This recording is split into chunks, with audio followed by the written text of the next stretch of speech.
Hey guys, so welcome to FarmOS. This is a mapping tutorial for FarmOS.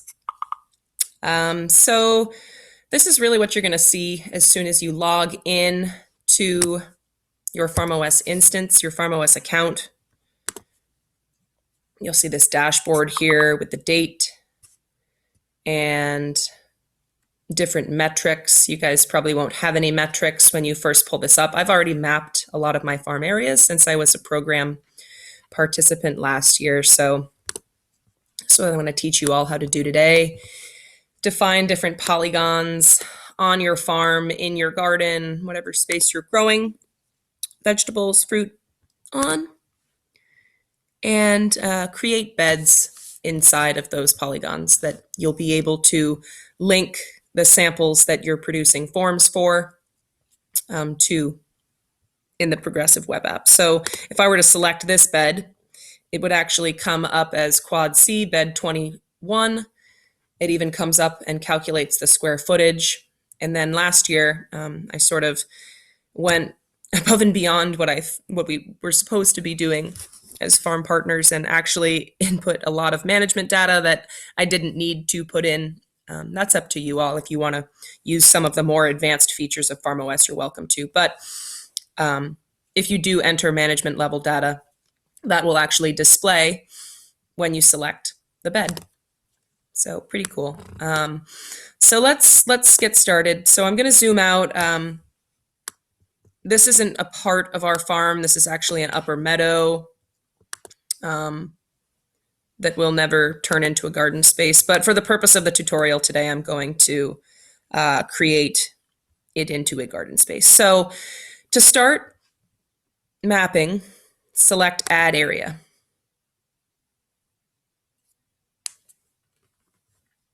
I'm going to call it Upper Meadow. Then I'm going to define the space. Let's define it as a field. If I wanted to, I could also flag the space and priority. I need to monitor it. I'm not going to. And then I'm going to scroll down and I'm going to create a polygon. So there's a few different things you can select here. This is the official mapping space under geometry. So you can select draw a polygon, draw a line, draw a point, draw a circle, modify features or move features. To start, we're just going to draw a polygon. And you can see that selected because the button turned yellow. Actually, I'm going to deselect this and move my map over a little bit so I can be even more accurate when I'm creating this polygon. So my first point will be one of the corners of the pasture, follow along one of these stone walls here. You want to try to be as accurate as possible, right?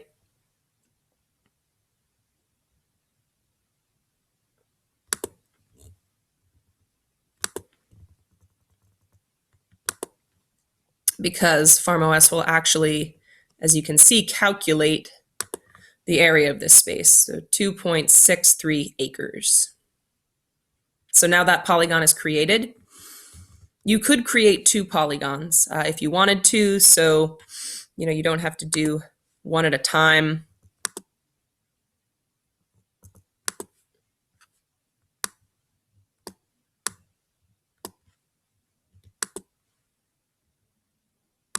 Maybe I want to also map this boundary.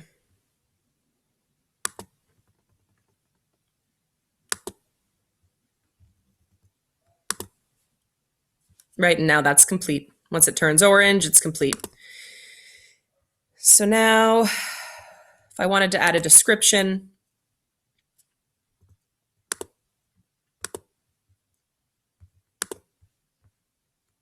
right, upper meadow.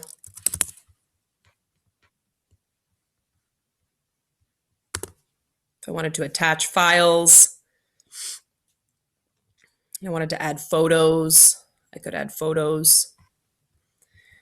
And then down here, It's how you set relationships between the different polygons, but we don't need to go into that for the purpose of now. So I actually just thought of something. I'm going to try to get rid of this now. So if you made a mistake, you could delete selected feature.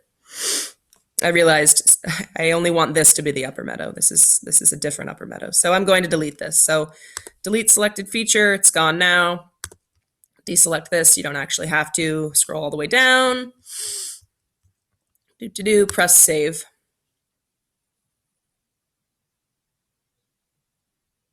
And you can see here, right, created new term, upper meadow. So now I'm going to go to areas. And I'm going to go to bed generator.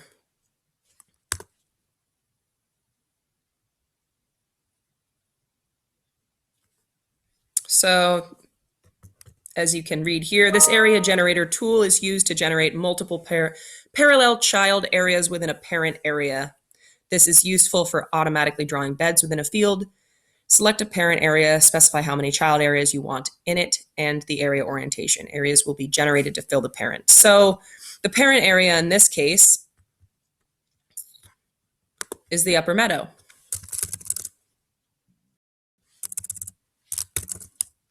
So you'll see it come up. And then it's up to you, how many beds. So let's say, it's a pretty large area, maybe 50. And then you're going to specify the orientation. So this is where it gets a little bit more complex. Specify the orientation of the child areas in degrees between 0 and 360. So areas running east to west would have an orientation of 0 or 180, while areas running north to south would have an orientation of 90 or 270. Areas will be numbered automatically in the direction of the orientation. So you can play around with this here. These are running north to south.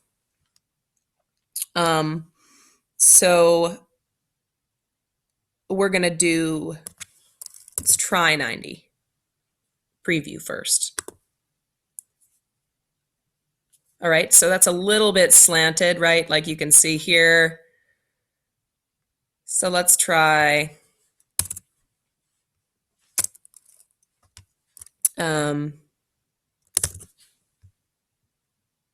actually,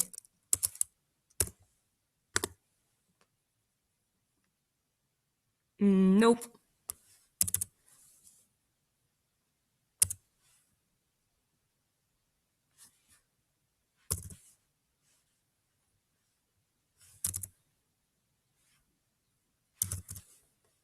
Honestly, I just play around with this until I get it right.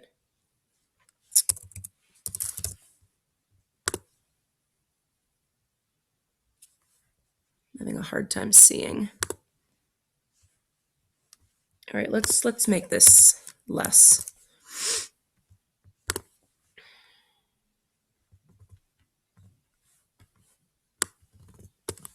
Like you guys already know all of this information, whereas for me, it's kind of hypothetical. So it should be easier for you. 270 was the closest we've gotten.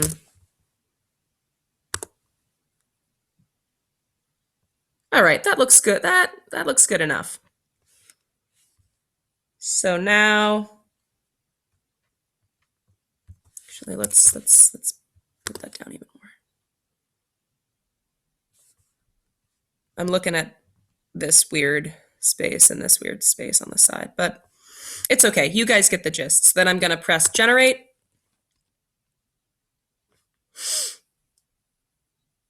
My internet is absurdly slow because everyone's working from home. And now 20 areas were generated. Success. So go to areas.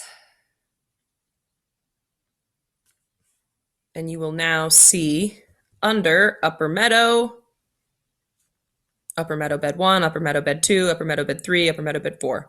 So what I did in the previous areas that I created, I went through and we actually do have all of our beds numbered so that we can track, seasonally practices and production levels.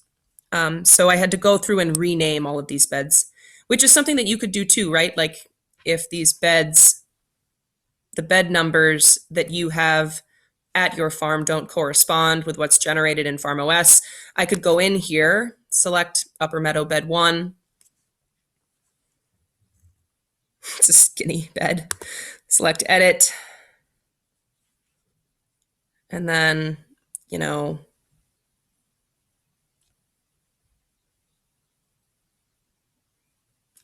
I could edit this and write, bed 46 or blueberry bed or asparagus bed, Ned, no, bed. So it's totally up to you how you edit your beds and what you name them. And then that will display in areas.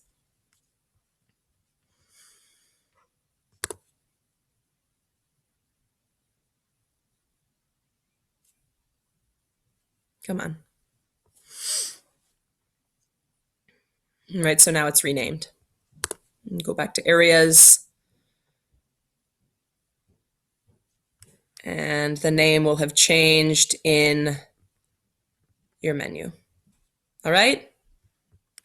So that is a basic guide to mapping fields in FarmOS. And if you have any questions, as always, feel free to reach out to me at emma@realfoodcampaign.org.